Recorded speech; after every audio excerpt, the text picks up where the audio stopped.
Hello everyone, welcome to स्टूडेंटो। So इस video में दीपक भैया ने कॉमर्स एंड अकाउंटेंसी की कंप्लीट बुक लिस्ट बताई है, साथ ही स्ट्रैटेजी को बताया है। वीडियो शुरू करने से पहले मैं आपको अनअकैडमी के सरप्राइज के बारे में बता दूं।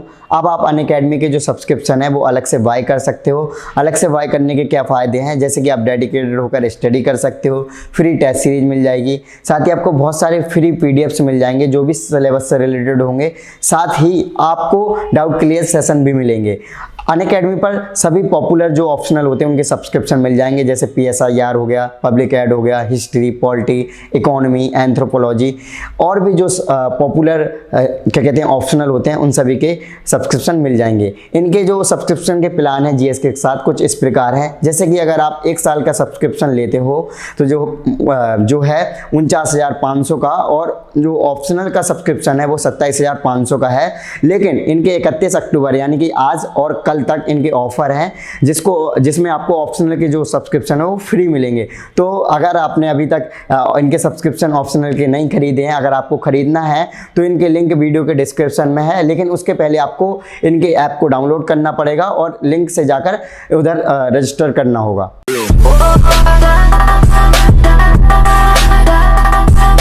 हेलो, आज हम लोग चर्चा करेंगे कॉमर्स एंड अकाउंटेंसी ऑप्शनल के सिलेबस के ऊपर स्ट्रैटेजी और कैसे प्रिपरेशन करते हैं फॉर द UPSC का सिविल सर्विसेज एग्जामिनेशन। तो फर्स्ट ऑफ ऑल, ये एक ऐसा ऑप्शनल सब्जेक्ट है जो थोड़ा टेक्निकल है और थोड़ा थ्योरेटिकल है। तो जो भी बच्चे कॉमर्स की पढ़ाई कर रहे हैं या CA कर रहे हैं या किसी भी तरीके से कॉमर्स के प्रोफेशनल कोर्स कर रहे हैं, उनके लिए ऑप्शनल बहुत ही बेस्ट ऑप्शन माना जाता है। But due to lack of knowledge या गाइडेंस वो इस ऑप्शन को ना लेकर कोई और ऑप्शन ले लेते हैं, जो उनके लिए एक प्रॉब्लम वाली सिचुएशन हो जाती है। तो इसलिए हम आज ये वीडियो बना रहे हैं कि जिससे हम आपको ये बताने की कोशिश करेंगे कि हम कॉमर्स एंड अकाउंटेंसी के ऑप्शनल की प्रिपरेशन कैसे करें। सबसे पहले हम इसका सिलेबस देखते हैं, जो कि बहुत ही छोटा है और इसको बहुत आसानी से प्रिपेयर किया जा सकता है। जो भी बच्चे ग्रेजुएशन विद कॉमर्स हैं या जिन्होंने CA सब कर रखा है तो उन्होंने सारे सब्जेक्ट पहले से पढ़ रखे होते हैं, तो उनके लिए इसको प्रिपेयर करना बहुत ही आसान होता है। सबसे पहले इसमें हम टोटल 10 पेपर्स होते हैं जो हमको पढ़ने होते हैं। First of all financial accounting होती है, सेकंड कॉस्ट अकाउंटिंग होती है जो पेपर 1 का पार्ट है, और थर्ड में टैक्सेशन और फोर्थ में ऑडिटिंग होता है। ये 4 पेपर और 2 एक फाइनेंशियल मैनेजमेंट का और एक फाइनेंशियल मार्केट्स का, ये 6 पेपर हम पेपर 1 में पढ़ते हैं। और पेपर 2 के लिए हम 4 पेपर पढ़ते हैं, ऑर्गेनाइजेशनल थ्योरी एंड बिहेवियर्स जिसे हम OB कहते हैं, OT कहते हैं, then human resource management and industrial relations, ये 4 पेपर हम पढ़ते हैं। तो ये बहुत ही छोटा सिलेबस है इसका, और इसको समझना पढ़ना बहुत ही आसान है अगर आप इस सब्जेक्ट को पहले जानते हैं तो I personally recommend. Financial accounting में बेसिकली आपको फोकस करना होता है ज़्यादातर जो कंपनी अकाउंट्स होते हैं, कंपनी रिलेटेड अकाउंट्स एंड सारे शेयर्स के ट्रांजेक्शन्स, बाईबैक ऑफ शेयर्स, इन चीज़ों में फोकस करना होता है।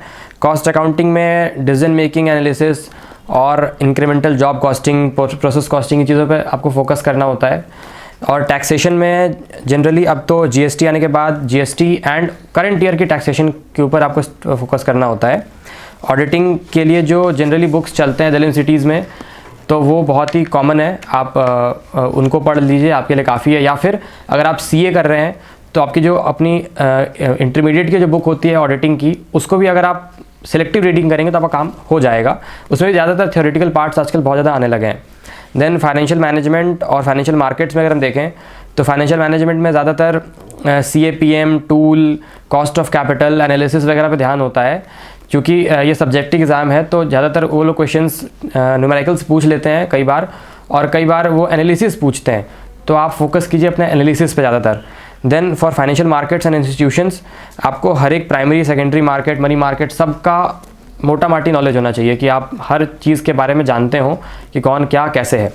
देन फॉर OB/OT, HRM और IR, इंडस्ट्रियल रिलेशंस में जो लेटेस्ट लॉज बन रहा है, जो नए बदलाव हो रहा है, जैसे अभी फिर से इंडस्ट्रियल रिलेशन में नया बिल आया है, तो करंट अफेयर्स को आप कैच करते चलिए, क्योंकि ये कॉमर्स एक बहुत डायनेमिक सब्जेक्ट है और बिजनेस से रिलेटेड है। तो बिजनेस में जितने बदलाव होते रहते हैं तो उनको कैच करना बहुत ज़रूरी है। अगर आप उनको छोड़ देंगे तो आपका सब्जेक्ट कहने के अधूरा रह जाएगा। बट स्टिल UPSC कंटिन्यूसली बहुत सालों से जो क्वेश्चंस पूछ रही है वो थियोरेटिकल पार्ट से पूछ रही है, कंसेप्ट से पूछ रही है, खासतौर से AS से पूछती है सवाल, अकाउंटिंग स्टैंडर्ड्स और इन चीज़ों से, मतलब जो कंसेप्चुअल चीज़ें उन पर पूरा फोकस करना है आपको, उनको अच्छे से याद रखना है। और न्यूमेरिकल्स फोकस करने हैं कॉस्टिंग के, टैक्सेशन के और फाइनेंशियल मैनेजमेंट के। अगर हम वहीं पर बात करते हैं कि इसकी बुक्स लिस्ट क्या है, तो मोस्ट प्रोबेबली जो बच्चे CA कर रहे हैं या CMA कर रहे हैं या CS कर रहे हैं, जनरली CA CMA वाले जो बच्चे होते हैं, तो उनकी जो इंटरमीडिएट की बुक होती है इन सब्जेक्ट्स की, अगर वो उनको पढ़ते हैं तो मोर देन सफिशिएंट है।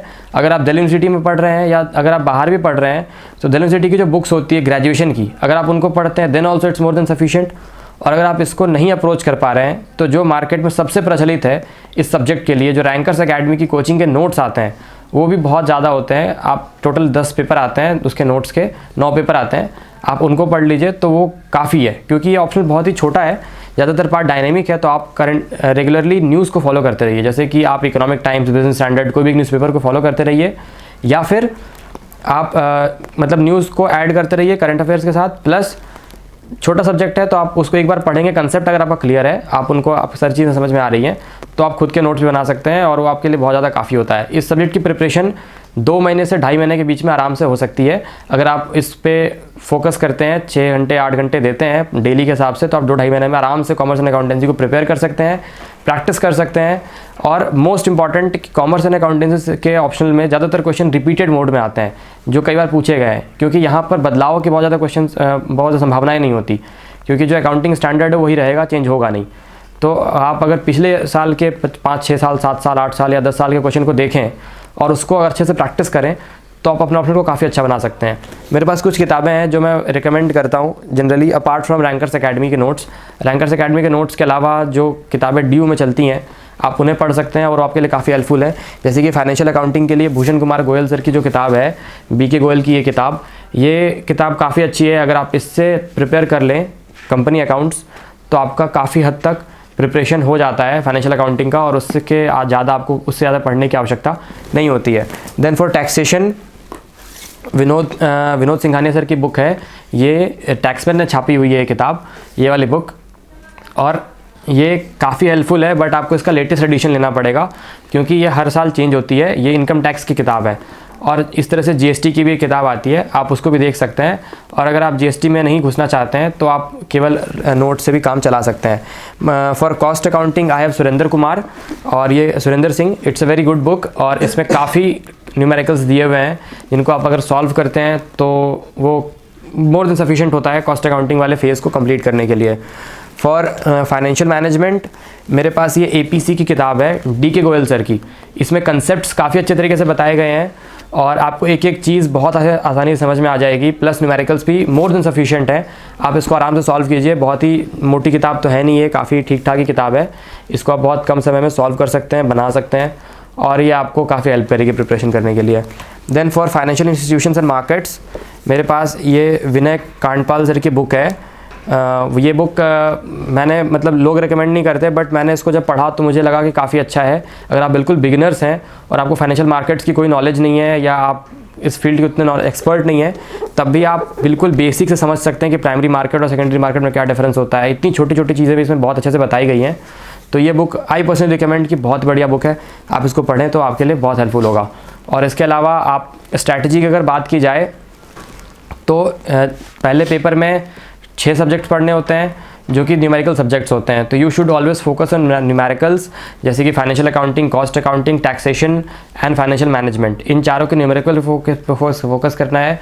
ख़ास तौर से अगर देखा जाए तो टैक्सेशन से जो क्वेश्चंस आते हैं वो न्यूमेरिकल्स ही आते हैं ज़्यादातर, तो उन पे फोकस करना है। जैसे कि आपका फॉर फाइनेंशियल मैनेजमेंट में जो क्वेश्चंस आते हैं वो ESOP वाली स्कीम के ऊपर आ जाते हैं, शेयर के एंट्रीज़ के ऊपर आ जाते हैं, जो कि बहुत इजी होते हैं। अगर आपने ग्रेजुएशन किया हुआ है तो आप ये सब चीज़ें पढ़ के आते हैं, आपके लिए बहुत इजी है। बस आपको उसको एक बार देखना है और थोड़ी प्रैक्टिस करनी है, तो ये आपके लिए बहुत ही आसान होगा और आप इसको सॉल्व कर पाएंगे आसानी से अगर आप थोड़ा बहुत प्रैक्टिस करते हैं तो मेरी स्ट्रैटेजी ये रहती है कि फ़र्स्ट मैंने फोकस किया मेरा ग्रेजुएशन भी था BCom ऑनर्स, तो जो मेरी ग्रेजुएशन की किताबें थी दिल्ली यूनिवर्सिटी की, मैंने पहले उस पर फोकस किया है, और पहले मैंने न्यूमेरिकल वाले पार्ट पे फोकस किया। मैं उसको न्यूमेरिकल को पढ़ करके मैं उसको हर एक वीक थोड़ा थोड़ा करके रिवाइज़ करता रहता हूँ।